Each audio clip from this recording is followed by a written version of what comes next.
What's the best toasted barrel of bourbon on my shelf? Let's find out.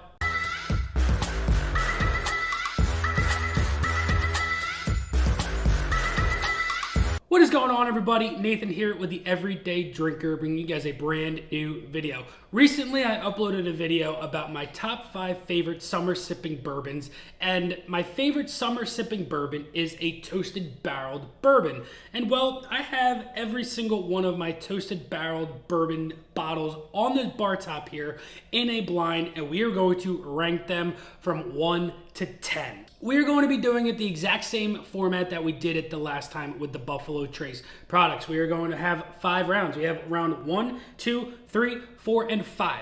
You are going to know what I'm drinking. I have absolutely no idea what I'm going to be drinking.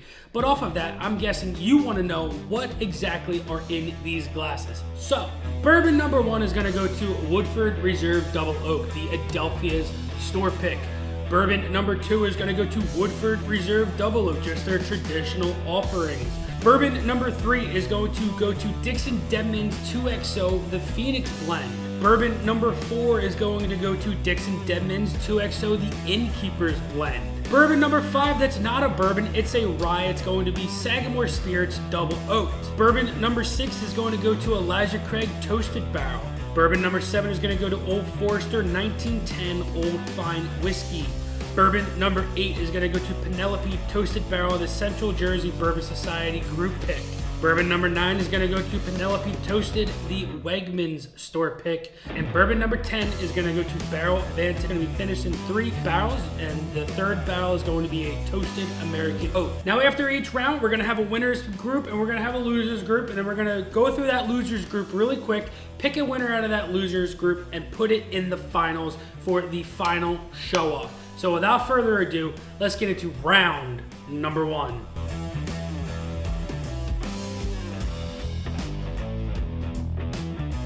Round number 1, we're going to start here on our left. Every other round, we're going to alternate sides so that we don't get too lackluster and give one side a little bit more of an edge than the other. So without further ado, we're going to go in on a quick nose and then go into the palate.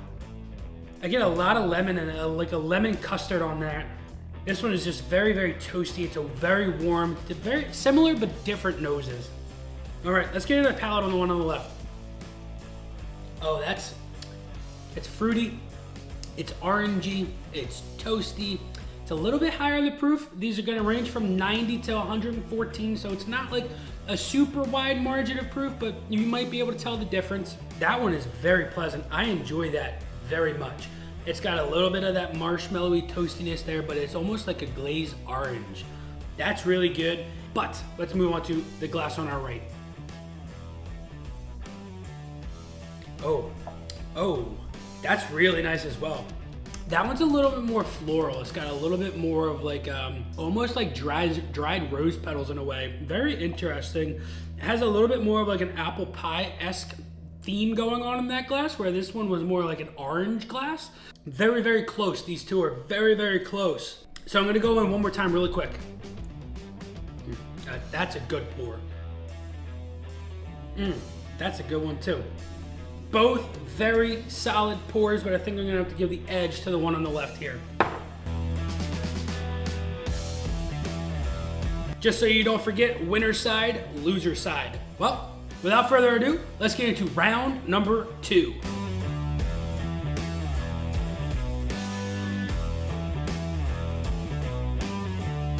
Like I said, we're gonna start here on our right. Okay, this one is oaky as all could be. Smells like a very fresh oak, like the green oak branch that's freshly growing. This smells just like a fresh oak branch in the dead of spring. It almost has this like burnt sugar note in there as well. Let's move on to the glass on the left here on the nose. So different, much more mellow, a little bit sweeter on that nose. This is very earthy. This one is very sweet.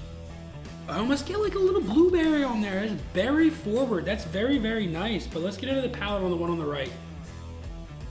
Okay, all right. Oaky, very, very oaky. If I were to say anything, that is probably the oakiest sip so far. It tastes like you bit into an oak branch. It doesn't have any bitterness coming off of it, right? Like if you get an overly oaked bottle that has that bitterness on there, doesn't have that. but it's not a sweet oak either. It's just like oak. It's just oak forward, and that's all you're gonna get out of that glass. Very interesting pour. Let's move on to the one on the left here. Much different of a pour. Definitely a little bit higher of a proof here on the left. I can definitely get that. Dries my tongue out immediately. So right off of the bat, I don't even have to go into these one more time. The one on the left here is 100% moving on. The one on the right is going to be fighting for its opportunity to move on to the winners finals. Round number 3.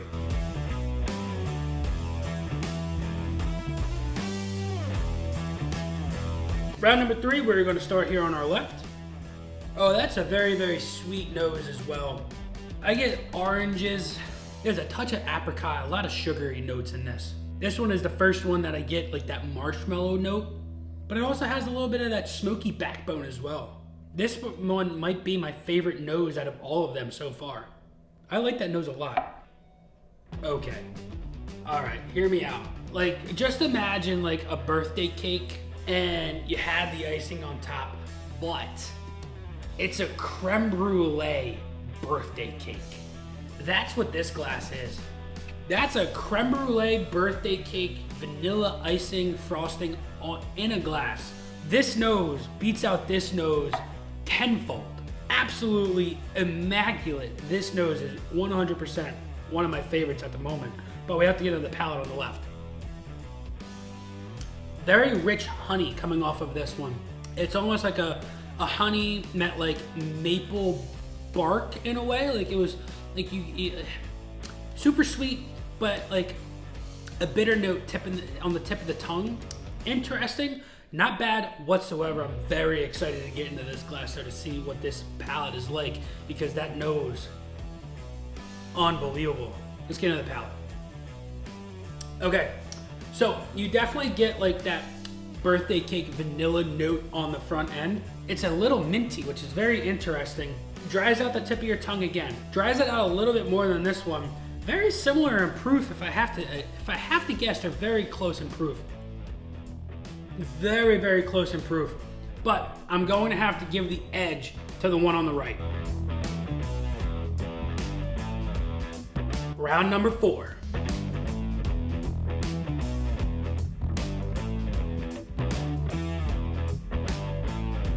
I can't remember which side we started on first. I think I'm on the right. I'm on the right. I'm going on the right. Nose on the right. This nose it's got a touch of coconut coming off of that nose. I like this nose a lot. This is ringing the bells. Left.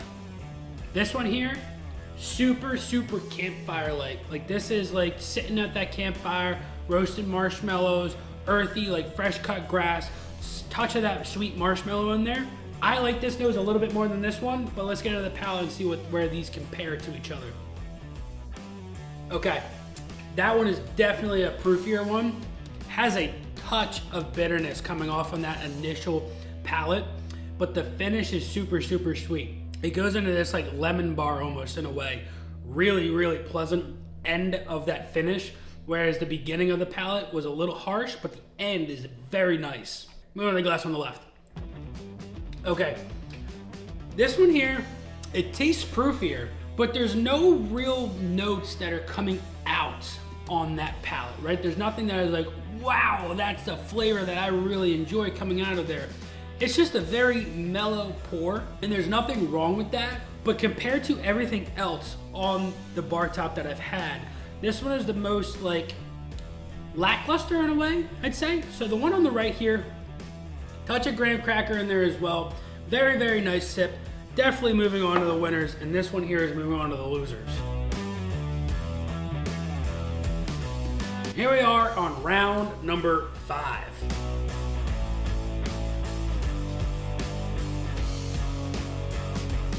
I think we're just on our right, so we're gonna start here on our left.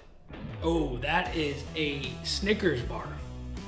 There's peanuts in there, there's chocolate, there's nougat, there's caramel. This is the chocolatiest of every nose so far. Let's move on to the one on the right here though. This one is another earthy floral one. Definitely gets a little bit more on that oak presence on that front end of the nose. Not as harsh as the one that was really, really oaky in the beginning, but let's move on to the palate. Oh yeah, wow. That sip is divine. That might be my favorite so far out of all of these. Really, really good. Punches you right in the face with this overwhelmingly like maple charged sweetness. One heck of a pour right there. Let's move on to the glass on the right. Another really good pour. This is probably the toughest out of the 5 so far. That it's difficult to pick a winner here. Wow. Okay. Interesting. Gonna have to go on one more time.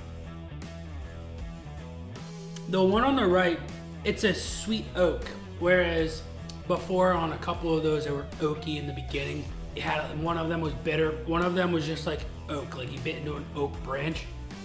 This is like a caramelized oak, like it's caramelized oak bark in a way. It has a touch of that bitter, but that bitter is gone like that, and a sweetness comes through that is really, really delicious. But the one on the left here has this beautiful maple sweetness that I am just absolutely loving out of this glass. And for that reason alone, this one here moves on to the winners. This one moves on to the losers. Okay, so we are into the losers bracket. The winner out of these 5 will move on to the winners finals to see which out of the 6 samples that we have will be the crowned number 1. So they have been spinning do-right around, and we are going to start on our left and move our way to the right. We are going to pick a winner out of this losers bracket to move on to the winners finals.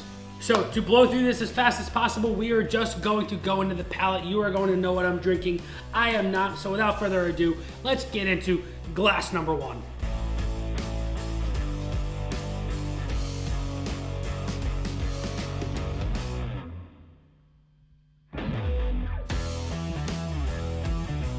So with that said, glass 3 here moves on to the winners finals.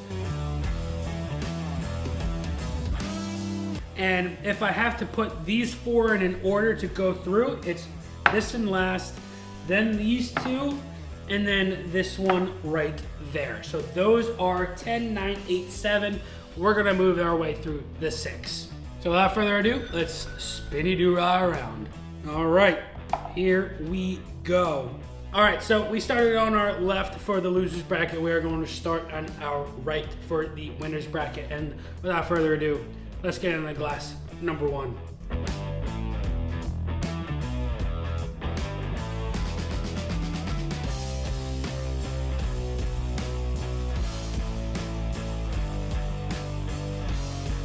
So with that said, we have 1, 2, 3, 4, 5, 6. All right, everybody, so we have our final lineup, 1 through 10 of the best toasted barrel bourbons on my shelf. And without further ado, let's find out what came in 10th place. 10th place goes to number 2. And if my memory serves me correct, this is the Woodford Reserve. It is the Woodford Reserve Double Oak. Now, I don't know why that bottle right there gives me that single malty, grainy note coming off of it. Let me know down in the comments if it does the exact same thing for you, because that is very interesting. The first 2 bottles I ever had of that bottle right there didn't have that note whatsoever, but it comes off very, very single malty. Not quite sure why. Let's find out what came in 9th place. 9th place goes to glass number 6. And number 6 is the Elijah Craig Toasted Barrel. One of these, this bottle right here is one that I talk crap on all the freaking time because of the hype around it and the price point behind it. Now, I have seen it drop down to that $55, $59, $60 range here in Jersey. So if you are in the Jersey area and you're looking for this, it has been dropping price rapidly. Not quite sure if that's happening all over the place, but there you have it. A bottle that pushes $100 sometimes shows you it's not quite worth it at the end of the day. Let's find out what came in 8th place. 8th place goes to bottle number 7, and bottle number 7 was very interesting to me to find that this one right here did not at least get in the top 5. Old Forester 1910 Old Fine Whiskey. Might be because I'm getting down to the bottom of the bottle and I gotta get a new one. But at the end of the day, Old Fine Whiskey, number 8. Let's find out what came in 7th place. 7th place goes to glass number 4, which is, wow, okay, Dixon Deadman's Phoenix Blend. This is the one that I thought I liked more than the Innkeepers Blend. And apparently in a blind, it's not the case. This is a $100 bottle, not coming in the top 5. Let me tell you that again. $100 bottle of bourbon, not getting in the top 5 here. But without further ado, let's find out what came in 6th place. 6th place goes to number 1. And number 1 goes to the Adelphia's Woodford Reserve Double Oaked Store Pick. This one right here does not have that single multi-grain that the regular offering has. Very interesting. You can get this bottle for, I believe they have it on sale for around $50. So if you're looking for a great Father's Day gift or just a gift for yourself, this bottle right here, great go-to pour for sure for the money. And now we're in the top 5. Let's find out what came in 5th place. Without further ado, that bottle goes to number 3. And number 3 is, all right, okay, we got our rye here. We got the Sagamore Spirits Double Rye coming in the top 5 right here. This is a really good rye. Enjoy this one all the freaking time. Always recommend this bottle for a beginner rye drinker because it has those subtle bourbon notes in there that you get off of those toasted barrels, but that sugary orange note is very, very prevalent, and that's what I was getting off of that bottle for sure. 4th place goes to number 8, and number 8 is, okay, the Central Jersey Bourbon Society Penelope Toasted Barrel Store Pick. That is a really, really good bottle. So glad I was able to get my hands on that one. But without further ado, let's find out what came in 3rd place. 3rd place goes to number 9. Number 9 is the Wegmans Penelope Barrel Toasted Store Pick Barrel Strength. The 2 differences in these bottles, I believe, are the proof and the char. So the Central Jersey Bourbon Society Penelope Pick is a char 5 toast heavy, proofed at 115, and the Penelope is a heavy toast char 2, barreled at 114 proof. So not much of a difference, but that char definitely does make somewhat of a difference going into there. And apparently I enjoyed the lighter char compared to the heavier char. But without further ado, we're gonna find out what these 2 bottles came in. A bottle that I really didn't think I enjoyed in the very beginning could possibly win this out. And the Barrell Vantage, man, this one is just hitting high and hell water all the time. Really enjoying this Barrell Vantage. This is the batch number 1. Who knows? Could come in 1st place. Let's find out right now. 1st place goes to number 10. And number 10 is the Barrell Vantage. And number 5 goes to the 2XO Dixon Deadman Innkeepers Blend. Hope you guys enjoyed this one. Didn't get as rowdy as the last time with 16 pours. We only had 10, but nonetheless, definitely a lot of bourbon was drank this episode. So if you enjoyed it, make sure you drop that like and hit the subscribe if you're brand new. But until next time, this has been Nathan with the Everyday Drinker. Cheers.